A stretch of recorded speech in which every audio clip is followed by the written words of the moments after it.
Inihahandog ng Radyo Maria Philippines, Bringing Christ into Your Home, ang palatuntunang mistisismo, ang makadiyos na pag-aaral tungkol sa kaluluwa ng tao, ang tunay na buhay makadiyos.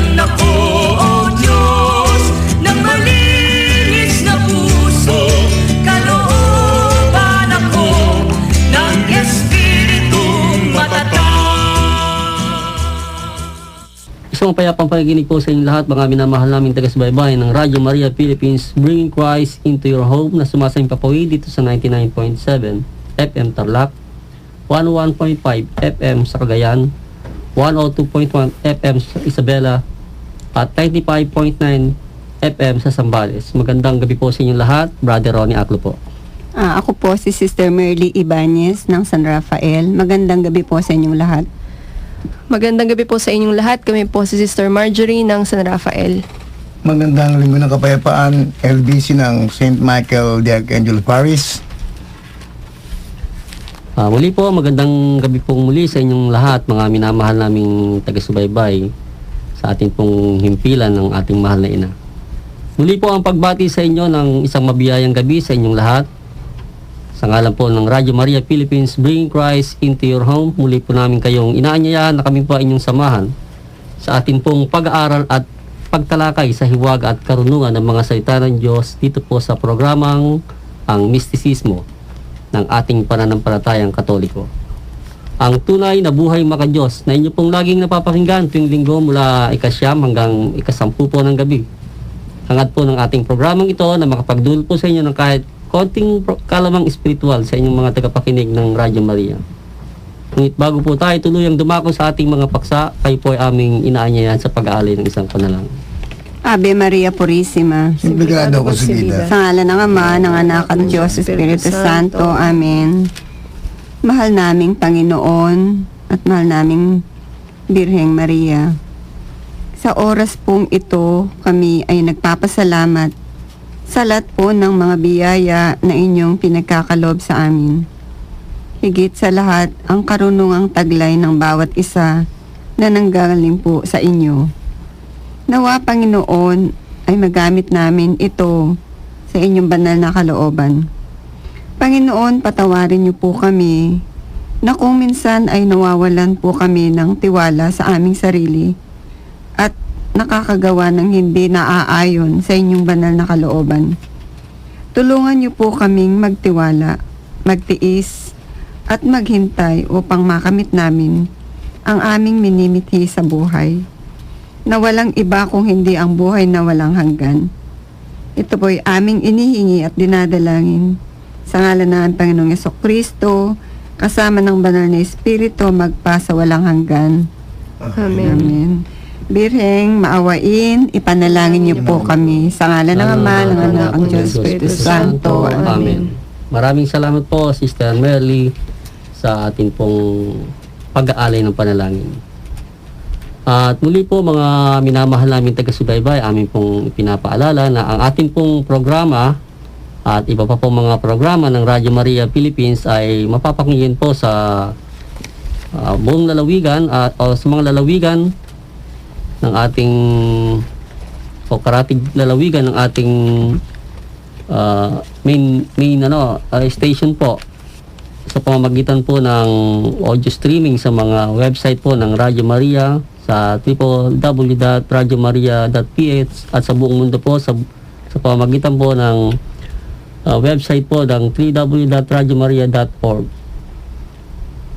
Magandang gabi po muli. Mga minamahal naming taga-subaybay, tayo po nakaraos na sa mga okasyon po ng ating buhay, mga sabi po, pagdiriwang ng mga pangyayari sa ating relihiyon bilang isang Katoliko, ano po. Yan nga po, dinaos na po natin yung mga Kapaskuhan, ano po, mga simbang gabi. At maaaring ang iba sa inyo, napagod niya kasi sa iba't ibang mga okasyon na yun, natin pong dinaluhan, ano po. Subalit, ang pinakadiwa po niyan, sabi nga po, nakapaloob po sa isang tao, ano po, na nagkatawang taong Diyos, ano po, ang ating Panginoong Hesus, na siyang naging sentro ng lahat ng mga pagdiriwang na yan.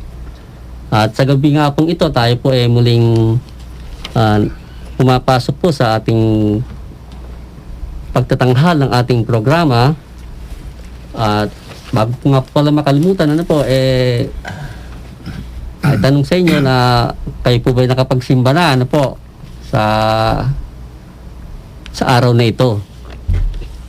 Dito nga po sa atin pong panibagong linggong to, sa linggong to ng ating ng araw na ito ay ating pong pinagdiriwang ang Epifany, ano po, yung pagkakatagpo o pagkakita sa kanya ng tatlong mago sa ating Panginoong Hesus, na doon ay nag-alay sila ng mga mararangal na hain, ano po, na alay. Unang-una na nga po yan, yung ginto, ano po, yung mira, at yung insenso, ano po.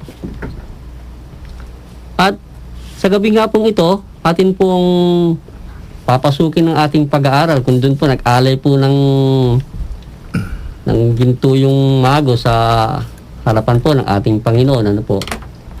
Atin pong paksa ngayon ay ginto rin po, yung guyang ginto na ito po ating maalala na ginawa po ng mga lahing pinili sa lumang tipan ng pakikipag-ugnayan ng Diyos sa tao.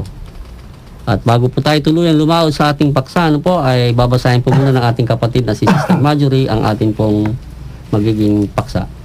Sumayin niyo po ang kapayapaan. Sumayin rin. Ang pagbasa sa banal na kasulatan ng ating Panginoong Hesukristo sang-ayon sa aklat ng Exodo na may kabanata 32, talata 1 hanggang 6. Luwalhati po sa inyo, Panginoon. Nang makita ng mga tao na nagtagal si Moises sa bundok, nagtipon-tipon sila sa paligid ni Aaron at sinabi sa kanya, "Sulong, igawa mo kami ng isang Diyos na siyang magiging pinuno namin, sapagkat sa taong iyon na si Moises na naglabas sa atin sa lupaing Ehipto ay wala tayong nalalaman kung ano ang nangyari sa kanya." Ani Aaron sa kanila, "Kunin ninyo ang mga hikaw na ginto sa tainga ng inyong mga asawa, mga anak na lalaki at mga anak na babae, at dalhin sa akin." Kaya kinuha ng lahat ng tao ang kanilang mga isinusuot na gintong hikaw at dinala kay Aaron. Tinanggap niya ang mga ito sa kanilang mga kamay. Ang ginto ay binigyan niya ng isang anyo sa pamamagitan ng sinsel at ginawa niyang isang guyang binubo. At sumigaw sila, "Ito ang iyong Diyos, o Israel, na naglabas sa iyo sa lupain ng Ehipto." Nang makita ito ni Aaron, nagtayo siya ng isang dambana sa harapan ng guya at nagpahayag, "Bukas ang kaarawan ng Panginoon." Kinabukasan, nagsibangong maaga ang mga tao, nag-alay ng mga susunuging handog at nagdala ng mga handog sa kapayapaan. Pagkaraan, nagupuan sila upang kumain at uminom at saka nagtayuan upang magsaya. Ito po mga kapatid, ang banal na salita ng Diyos. Salamat sa Diyos. Maraming salamat, Sister Marjorie, sa pagbabasa po ng ating paksa. At ito na nga po, mga minamahal naming taga-subaybay, ang ating pong magiging paksa, ano po, marahil narinig niyo po yung kwento, ano po, na yung pong mga Israelita, ano, mga kapanahon ng yun, na nagtagal si Moises sa bundok, ay gumawa na po ng kanilang sasambahin. At yun nga po yung guyang ginto. Ano ba yung guya, Brother Rico? Ano ba yung guya? Guya niyan. Kumbaga, younger cow, batang baka. Apo. Ah, So doon, yun ang kanilang ginawa, no? At ginto, ano? So papasok tayo ngayon sa paksa ng yung kautusan ng Diyos na, ano? Wala kang ibang sasambahin Diyos maliban sa akin, ano? So doon nga, pumasok na po yung tinatawag na pagsuway ng tao, ano po, sa kautusan ng Diyos na wala siyang sasambahin iba kundi maliban sa Kanya. At sa paksapong ito ng Angguyang Ginto, ayan po muna nating ibigay ni Brother Rico yung kwento nito. sa mga atin lahat po, ang kagandalog ng Diyos, Ama, Anak, Espiritu Santo at ng Mahal ng Birhen Maria. Sa minyo rin. Ngayon, year 2016, ang ating episode ay pinamagatang Angguyang Ginto na nagsilbing Diyos-Diyosan para sa mga sa unang lahing pinili ng Israel. Matapos silang sagipin sa kamay ng demonyo kasangkapan ang mga taga-Ehipsyo at dali sa lupang pangako, hindi pa din nagtatapos ang lahat, kinakailangan pang si Moses ay mag-report pa sa Ama o doon sa Pure Spirit God. Dahil meron pa siya mission na may ibibigay sa kanyang Ama na magiging panuntunan o pinaka-release ng mga taong sinagip mula sa Ehipsyo, yung 10 utos. Ngayon, ang paksa rito, dalawa yung Diyos na totoo at yung Diyos-Diyosan, isang kapangaing Guyang Ginto. Ngayon, sa ating mga nagdadaang pag-aaral, mga taga-subaybay, taga-pakinig, at sa lahat ng mga sa Radyo Maria Philippines, Radio Booth, sa atin lahat, malinaw na ang tao na ginawa ng Diyos na kanyang kalarawan kawangis na may kaluluwa nga, na siyang pinakalaging pangunahing paksa sa mistisismo, yung kaluluwa niyan. Meron siyang isip, puso't kalooban na ito ang kalooban ng tao na ito yung tunay na kamay ng tao. Sangkapan, tamang yung kamay ng katawan na siyang nag-actuate o nagbibigay ng pagkilos sa kalooban. Kaya doon sa mga sa mga pinili na yun, mga Israeli na yun, pumilo sa kanilang yung sa kagustuhan lang makita o mabigyan papuri yung Diyos na nagligtas sa kanila, kasangkapan si Moses, sila na-overexcite. Gusto nila maahig yung pananampalataya nila, pero hindi nila alam kung sino yung Diyos na sasambahin nila dahil wala pa nga si Moses. Umasa sila si Moses, magbalik maituturo yung Diyos na nagligtas sa kanila. Nawalan sila ng pag-asa ko ng mga kaisipan na kung kailan babalik si Moses, anong araw, at ano yung daladalang matuwid na balita galing doon sa Diyos. Umiro ngayon ang kanilang kaisipan. Nawalan sila ng pag-asa pa kay Moses na babalik pa. Kaya nakapagpasya sila na kumonsulta o sumangguni kay Aaron. Si Aaron naman isang kasama ni Moses yan. Kaya lang medyo kinasangkapan na rin siguro ng Diyos yan para makipakita talaga merong kalaban sa paglakbay ng tao sa buhay spiritual, yung meron yung sariling kaisipan. Si Aaron mismo namuno sa kanila, sabi, iba rin yung mga hikaw, mga simsing ng yung mga kapatid, mga kamag-anak. Tapos tinuno yun recycle, ginawa siyang isang guyang ginto, medyo dumalagang baka. Na siya ngayong pinapurihan nila. At si Aaron pa mismo ang kumonsyente. Kinabukasan, gawa niya ng malaking dambana at sinabi niya ito yung kaarawan ng Diyos na sumagip siya niya mula sa kamay ng mga Ehipsyo. So, sa kabuuan, Diyos-Diyosan, hindi tunay na Diyos. Kasi, ginawa lamang ng sariling kapasyahan ng kalooban ng tao kasangkapan si Aaron. At sariling kaisipan ng mga taong sumunod sa kanya. Ngayon, ang tunay na Diyos, yung dala-dala ni Moses na 10 utos, hindi pa sinakababa kasi nun eh. Kasangkapan, ipinakikita doon yung apoy, yung kamay ng Diyos na gumuhit ng makasampung ulit doon sa 2 tipak na bato na nagsasaad ng 10 utos na siya magiging release o panuntunan o tulay ng mga tao sa kanilang pamumuhay para sila maging matuwid sa harap ng Diyos. Pero hindi na nga nakarating na maayon, nagsumamba na sila sa Diyos-Diyosan eh.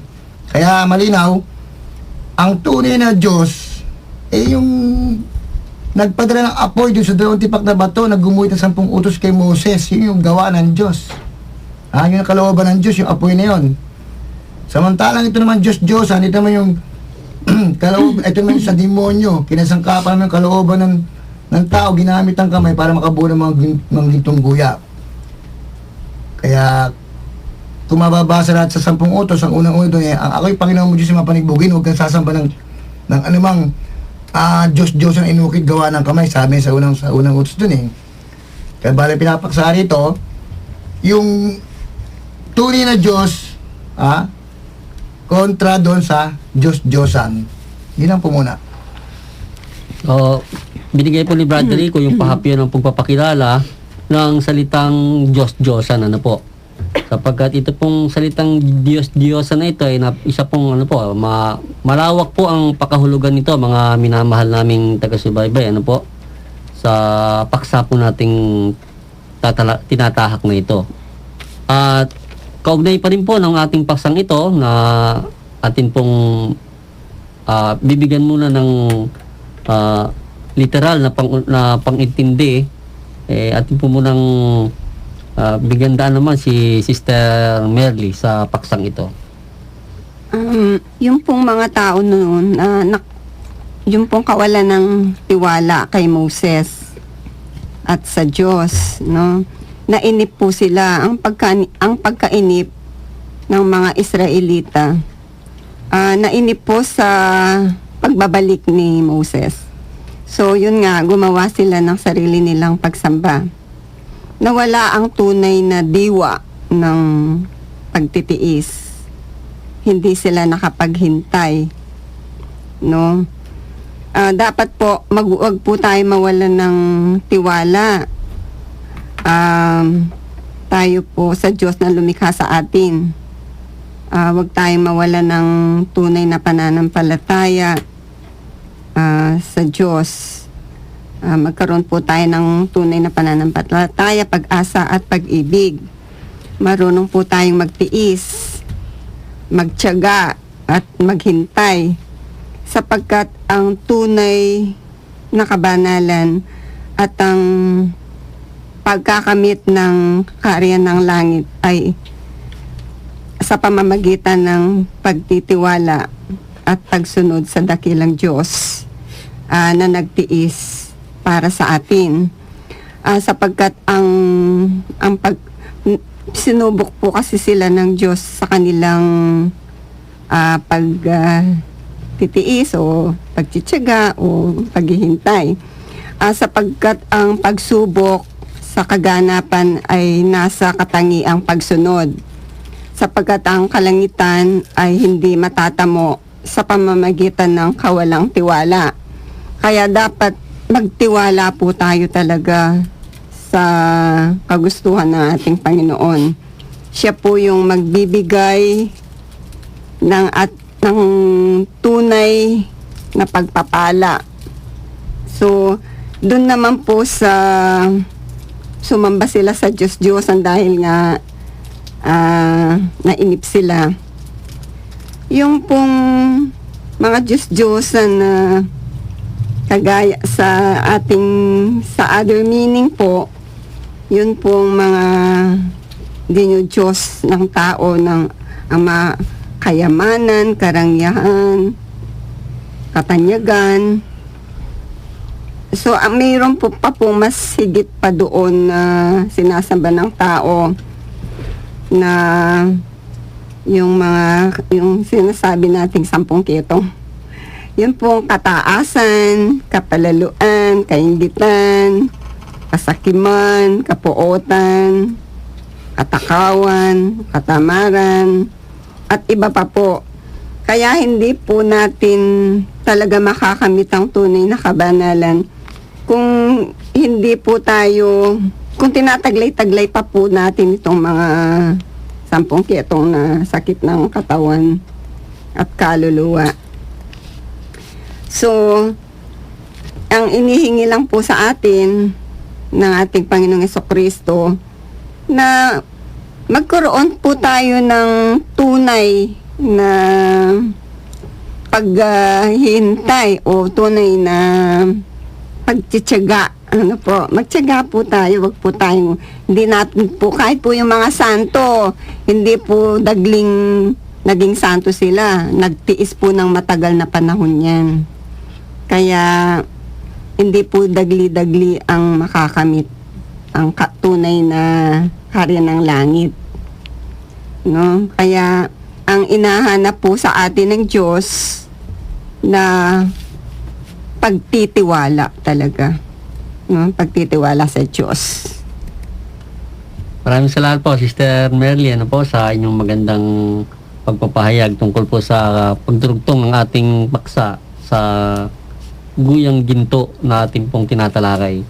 Na ito nga pong paksang to, kung ating pong titingnan yung eksena, sa pagkakagawa po nito, si Aaron na katiwala ni Moises, kanang kamay ni Moises na siyang pinag-iwanan niya ng katungkulan para sa mga lahing pinili na silang pinapastulan nila. Ang nangyari po, kasi po, nung iniwan nga po siya, sila, si Moises matagal hindi nakabalik.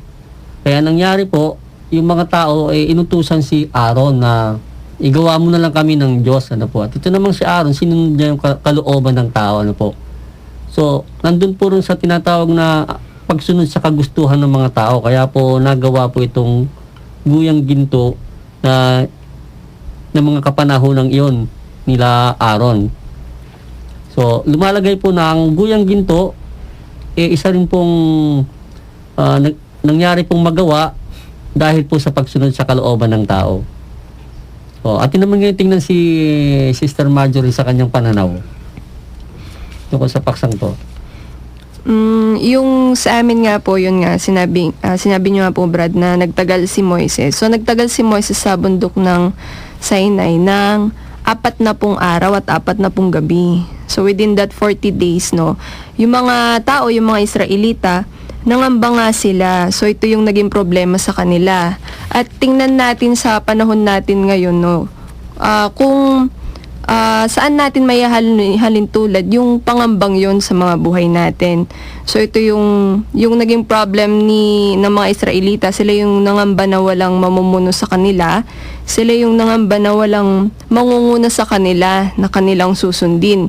Ngunit sa unang bahagi, nung matapos silang iligtas ng Panginoon, sinabi ni Moises lahat ng pinag-uutos sa kanila ng Panginoon. Pero sumagot sila, sinabi nila, opo, aming susundin. Pero dun sa 40 days na yun, nangamba sila, nawala yung pagtitiwala nila dun sa namumuno sa kanila na si Moises. At sa panahon natin ngayon, may mga ganitong problema pa din naman sa mundo. Yun yung mga hindi sumusunod, hindi tumutupad at hindi gumaganap sa kalooban ng Diyos Ama. Yun din yung mga hindi tumatanggap kay Kristo, sa ating mahal na Inang Birhen Maria, na sila po ang ating tagapamagitan tungo po sa ating kaligtasan. Nakatulad ng mga Israelita na naghanap pa sila ng ibang Diyos sa kanila, na kanila pong sasambahin.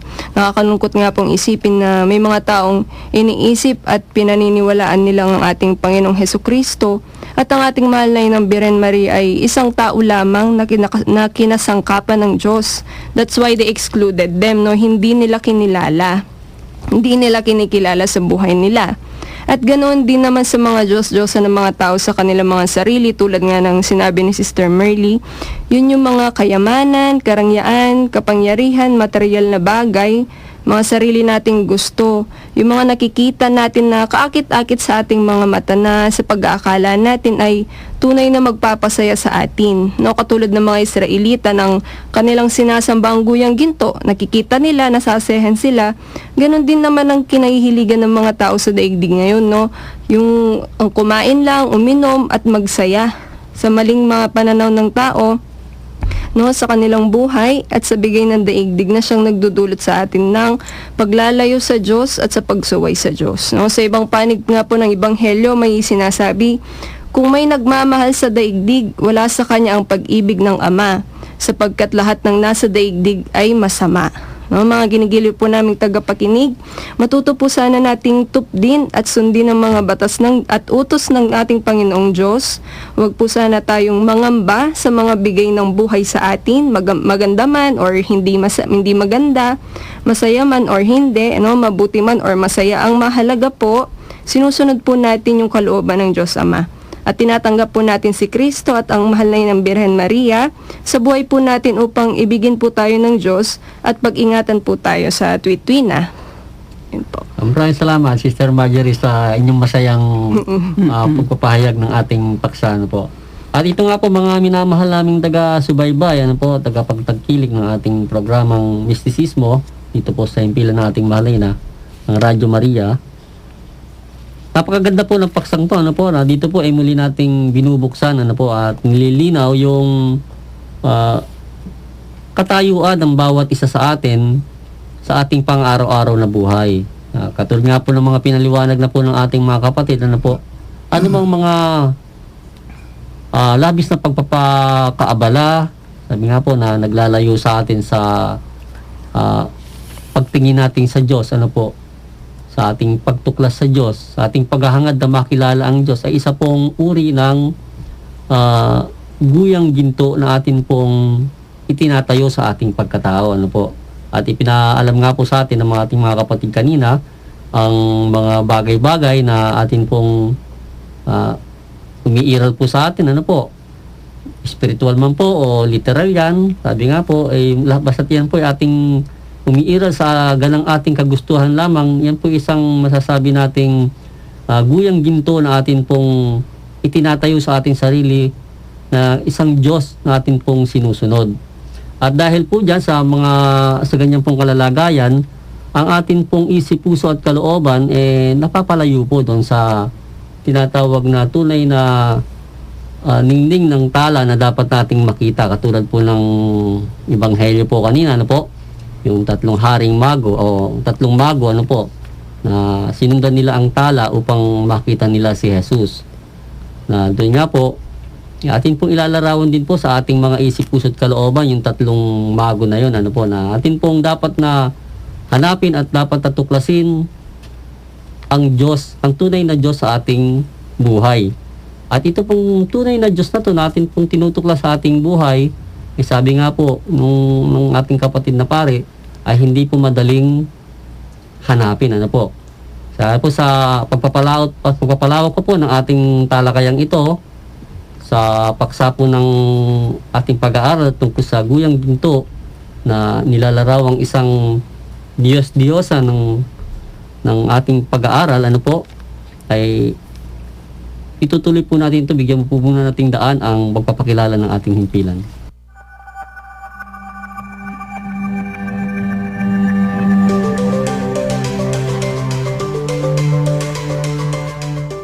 Kayo po ay inaanyayahan naming makiisa sa pagmimisyon ng Radyo Maria. Para po sa inyong pakikibahagi, maaari pong mag-abot ng inyong tulong pinansyal sa pamamagitan ng mga sumusunod na bangko. Sa Metrobank, ang account number po ay 102-310-229-223-6. At sa Banco de Oro, ang account number naman ay 370-000-2437. At sa Metrobank Dollar Account, ang account number po ay 102-210-200-660-1. Welcome to Radio Maria Family.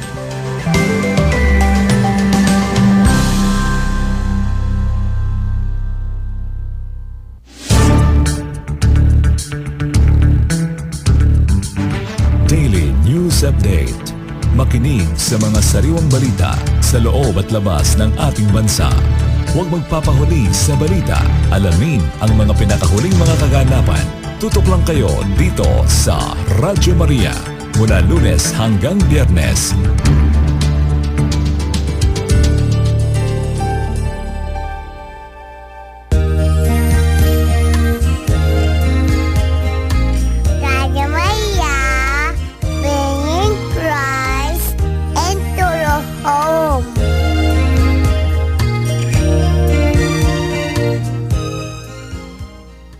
Muli po nagbabalik ang tunay na buhay mga Diyos at kayo patuloy pa rin sumusubaybay sa Radio Maria Philippines, bringing Christ into your home. Muli po mga minamahal naming tagapagtangkilik, narito po ulit tayo sa ating paksang ito na ating pong itinutuloy na pilit na ating pong uunawain ang bahaging ito ng paksa po. Sapagkat ito pong paksang ito ay tinatawag nga pong ang pagsamba sa guyang ginto ay Diyos-Diyosan po. Sa atin po kasing kalalagayan bilang isang Katoliko darako na po tayo dun sa ating kalalagayan bilang isang mananampalatayang Katoliko tungkol sa paksang ito. Madalas pong binabato sa atin to yung pong mga image na atin pong na nakapaloob po sa ating pananampalatayang Katolisismo meron daw tayong maraming Diyos, maraming rebulto na ito nga po pagka minsan maging ang atin po mga kapatid na mga mismong Katoliko na rin po na kulang sa pag-aaral tungkol sa doktrina ng ating pananampalataya, kadalasan po natatangay na rin po ng mga bumabatiko sa ating pananampalataya dahil tayo nga po raw nahalin tulad doon sa mga lahing pinili na gumawa ng sariling mga Diyos-Diyosan na atin pong niluluhuran at atin pang hinahalikan At bilang isa pong karagdagang pagpapaliwanag tungkol po sa mga katotohanan kung bakit natin ginagawa to, atin po muling balikan si Brother Rico sa paksang ito. Bali kasi ang pinaka-center subject, pinaka-panggitnang paksa talaga sa paksa na ito ng Diyos-Diyosan at ng tunay na Diyos. Yung tao doon sa mga Israel na gumawa ng gitnong kuya, mga tao yung gumawa doon literally umukit sila ngayon, kaya kinakailangan kasing umukit sila kasi nung panahon yun ang Diyos ay hindi nakikita talaga literally, pure spirit God, kasangkap lang si Moses para maihatid yung kung ano merong mensahe galing sa Diyos. Kaya sa sobrang excitement nila tsaka gusto sila magbalik puri, magbalik tanaw sa Diyos gumawa ng sariling sasambay nila Kaya pagdating mo sa Jesus Christ naman, personally meron Diyos na nagpakilala kasangkapan ng salita, nagkatawan tao, binisa ng katawang banal sa tulong ng mahal na ina, Mama Mary. Baligtad naman, spiritual naman ang in-nature naman ng pagkapakilala ng Diyos, mga salita na may karunungan at kapangyarihan. Kaya kinakailangan naman yung salita naman ni Jesus Christ i-symbolize naman, lagyan ng sagisag. Kaya sabi sa isang aklat na maka-Diyos, a mystic lives by the symbol. Ang isa raw maka-Diyos ay nabubuhay sa isang sagisag. Kaya kinakailangan lahat ng mga salita lalabas sa ni Kristo, mabigyan ng sagisag. Halimbawa, krus. Kaya may sagisag ng krus. Kaya mayroong crucifix, crucifijo. Pero hindi yan ang mga Diyos-Diyosan. Yung imahe ni Mama Mary Immaculate Conception, Our Lady of Fatima, hindi Diyos-Diyosan niya kasi mga symbols of God. Yung mga yan, mga sagisag. Para makita natin yung kahulugan at kahalagaan ng mga salita ng Diyos na nasa Holy Bible, kinakailangan may figure out. Kaya may mga imahe. May crucifix, may images ni Mama Mary at na may mga santo. Ngayon, akit tayo sa creation para mabigyan ng katarungan itong usapan na to. Doon kasi sa araw ng paglalang, may malaking katanungan doon Who is man and what is man? Sino ang tao at ano yung tao na yan? Bago pa nilagyan ng katawan ng may kapal na Diyos na manlilikha, sa second page of the Holy Bible, sa creation, bago pa lagyan ng katawan, hindi pa siya nagpapaulan, may tao na. Sino yun? Who is that man? Siya yung tao na binubuo ng isip, na kalarawan ng kapangyarihan ng Diyos. Siya rin yung tao na mayroong puso, na may salita na nasa loob niya. At siya rin yung kalooban ng tao na may kabanalang galing sa Diyos, yung pinakawangin siya sa Diyos, kaya isip, puso, kalooban. Kaya lang, wala pa siyang katawan para maging ganap, maging buo siyang tao. Kaya kinakailangan pang magpaulan ang Diyos at magpatas ng ulap at kumimpal ng lupa at gawing katawan at hinga ng tao sa magitan ng ilong at ang tao ay nag-isang buhay na kinapal. Kaya yung katawan niya, yung ano ang tao, yan yung what is man, yung katawan. Who is man, yung kaluluwa na nasa loob ng tao. Kaya katawan, lupa at kaluluwa, no? Who is man, what is man. So ang tunay na tao, yung isip, puso, kalooban.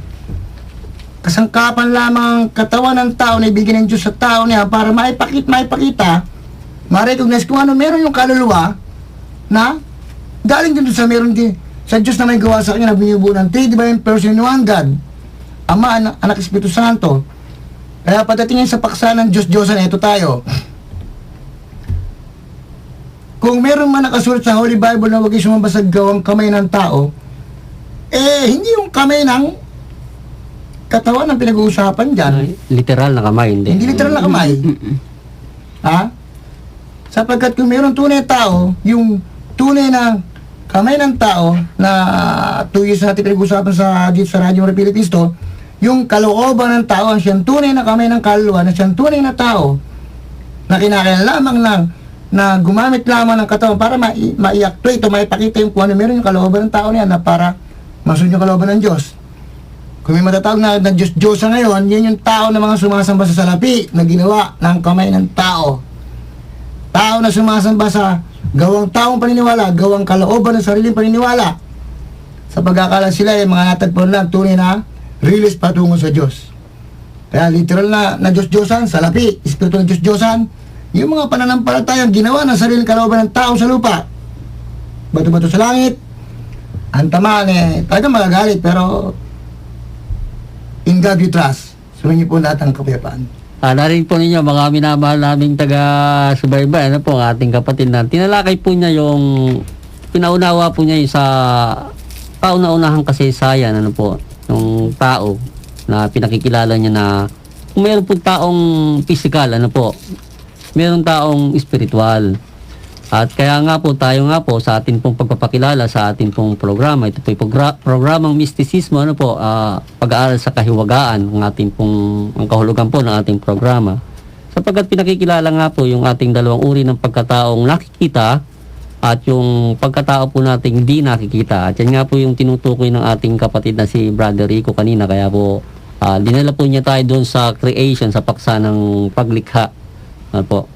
Doon nga, nakita po natin na ipinakita po sa atin sa kanyang pagtalakay na kung mayroon po tayong literal na kamay, kamukha po nung literal na mga kamay na humulma nung guyang ginto, kaya po sila nakabuo. Ano pong ginawa nila ron? Literal pong kamay ang ginamit po nila doon, ano po, upang makagawa po ng ganong klaseng uri ng gagawin nilang sasambahin nila, ano po, Diyos-Diyosan. Ganun din po naman, sapagkat tayo po mayroong pagkataong espiritual. Kung mayroon pong kamay na literal ang ating katawang lupa, ang ating pong kaluluwa ay ganun din. Sapagkat sila po ay iisang pagkatao. Ano po, kung ano meron si kaluluwa, si katawan, meron din si kaluluwa. At ang pinaksa nga po kanina, yung pong katawang espiritual. Na yun nga po, yung mga pagsambang ayon sa kagustuhan lamang ng tao. At yun nga po, binanggit po ng ating kapatid kanina na marami nga po sa ating pananampalataya, sa labas ng ating pananampalatayang Kristiyano, Katoliko, ang nagsulputan po ng mga iba't ibang uri ng pananampalataya ng pagsamba sa Diyos. Na sinasabi nga po na atin pong alamin. Sabi nga, tuklasin natin yung tunay na Diyos, ano po, yung Diyos sa isang pananampalataya. Kaya naman po ang ating pong pananampalatayang Katoliko o binyag na Ama, Anak at Espiritu Santo, tatlong kalalagayan ng Diyos, atin pong ipinakikilala na ito pong ating relihiyon ay ang tanging relihiyon na itinatag ng nag-iisang Diyos, ano po, na nagkatawang tao. Paano po nating patutunayan to, ano po? Dahil ang lahat po ng hindi kabilang dito ay magiging maitutulad po natin o mahalintulad po sa isang guyang ginto lamang. At ang lahat po ng katibayan to ay nasa ebanghelyo po ng ating Panginoon, ano po. Kaya po tinataglay po ng ating pananampalatayang Katolisismo, ang binyag ng Ama, Anak at Espiritu Santo, ito'y upang tuparin at sundin ang ipinag-uutos ng ating Panginoon. Ano po ba yung inuutos ng ating Panginoon bago siya umakyat sa langit? Sabi niya sa kanyang mga apostol, "Humayo kayo sa buong daigdig at gawing alagad ang lahat ng bansa. Binyagan sila sa ngalan ng Ama, ng Anak, at ng Espiritu Santo. At ang sino mang mabinyagan at sumampalataya ay maliligtas." Kahit po sa mga ibang mga Biblia po, ng iba't ibang denominasyon, nakasulat po yan sa kanila. Mababasa rin po nila yan. Yung mga sitas na yan ng ating Panginoong Jesucristo na siyang may sabi. At yan po ang sinusunod ng ating pananampalatayang Katolisismo. Ano po? Upang tayo ay nando sa tinatawag na pagsunod sa ipinag-uutos ng ating Panginoong Jesucristo na siya nating ulo ng ating pananampalatayang Kristyanismo. Ano po, Sister Merly? Ano po? Opo. O, kaya nga po dito sa bilang karagdagan po, Sister Merly, dito sa ating pagsangko, ano po bang may share pa natin dito? Opo, tama po yun kasi sa ngayon makikita po natin na talagang napakadami pong iba't ibang pananampalataya. Ang binabato nga po yung mga Diyos-Diyosan na sinasama natin. Hindi po nila alam na yung mga gawang tao, literal, hindi po yun ang tinutukoy sa Biblia kasi ang Biblia, spiritual po yan. So pag sinabi natin spiritual, patungkol po yan sa ating kaluluwa. Kung may dalawang pagkatao tayo, may pangatlo pa yung spirit natin na nagpapaandar sa ating pagkatao. Kagaya po ng ating Panginoon na may three divine persons in one God. Ganon din po ang tao. Tatlong pagkatao sa iisang katauhan. Yun nga po yung literal na katawan, yung nakikita, yung kaluluwa na hindi nakikita, at yung espiritu na nagpapaandar sa isang katauhan. So yun nga po na nabanggit na rin ng ating brother na yung pong sangkap ng literal na katawan na nakikita, siyempre po may kamay yan. Yung pong literal na kamay na gumagawa, literal po yan. So yung Biblia, hindi naman po ang sinasabi doon, hindi po literal kasi ang kamay po ng kaluluwa yung kalooban. So ibig sabihin, gumawa sila ng sariling pagsamba, sariling kalooban, sariling kaisipan. Na siyang kamay ng kaluluwa. Kamay ng kaluluwa, yun. Ng pagkataong di nakikita, ano po? Opo, yun po yung kaluluwang hindi nakikita. So, kaya kung hindi mo po alam ang tunay mong pananampalatayang Katoliko, malilihis ka po talaga. Malilihis ka po talaga kasi maniniwala ka po na akala mo sa isip mo, yun ang tinutukoy. Hindi po. Wag po tayong malihis kasi may kaluluwa po tayo, spiritual na kamay. Yun pong ating kalooban. Ano po. So, malinaw po sana po sa atin ito na kailangan malaman po natin ang sangkap ng ating pagkatao, yung tunay na pagkatao natin. Sana po mapupulutan po natin ang aral, mga ginigiliw naming mga Katoliko. Mag-aral po tayo tungkol sa ating tunay na pananampalatayang Katoliko kasi ang Katoliko po, pangkalahatan po, pangsangdaigdigan, buong mundo po. Maraming salamat po, Sister Mel. At bilang pahabol po, napakaigli po ng ating oras, kinakapos na po tayo. Bilang isa pong patunay na tayo po at pagtatanggol po sa ating pananampalataya, ang ating pong reliyon, sabi nga po, bakit may mga ribultong ganyan, ba't may larawan tayo? Ito po ay, sabi nga po ng ating Panginoon, tinaas niya ang kanyang kalis. Ito ang dugo ng bago at walang hanggang tipan. Bagong tipan na po.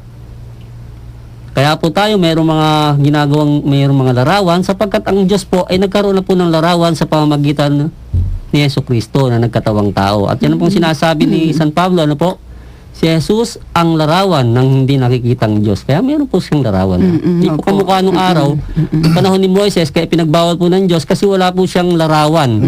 O, kaya bawal Hindi pa noon. nakatawang Eh, nung bagong tipan na po, ano po? Meron na. Eh, pwede na po. Meron na po. Opo. At hindi naman po yung larawan sinasamba natin. Ito po isang daluyan lamang ng ating pananampalataya. Tama po. Madalas ko din pong sabihin na kaysa naman po magdasal tayo sa harap ng pader, po. yun po yung mga simbolo na nag-aano po sa atin. Nag-uugnay, ano po. Oo. Mm. So, ano po, papasalamat na po tayo, ano po, sa inyo po mga minamahal taga subaybay ng aming programa na napakigli po ng aming oras. Pero po ito ay masusundan po ninyo sa atin pong page. ano po. Inaanyahan din po namin kayo na bisitahin ang aming Facebook page po na pinamagatang Mistisismo. Paki-like lamang po at makikita na po ninyo ang aming mga talakayan. Ganoon din po sa youtube.com. I-search lamang po ang title ng paksa ng Mistisismo. For example po yung Guyang Ginto. At inyo na pong mapapakinggan po. Maraming salamat po. At maraming salamat din po sa lahat ng bumubuo ng Radyo Maria Philippines, sa ating pong mga nangangasiwa rito, ano po. Maraming salamat po at sa mga tumutulong sa ating pong programa, sa pagsasaypapawid po nito, ano po. Maraming pong salamat sa inyong lahat. At Binabati ko rin si yung tropa sa San Miguel, Sister Wendy. Happy Three Kings, Happy Glorious 2016. God bless. At sa kabuuan po ng programang Mistisismo, sa bumubuo po nito, kami po ay pansamantalang nagpapaalam at nagpapasalamat sa inyong patuloy na pakikinig sa amin. Dito po sa ating programang Mistisismo, sa himpilan po ng ating malay ng Radyo Maria Philippines. Bring Christ into your home. Sumayin niyo pong lahat ang kapayapaan. At sumayin nyo rin.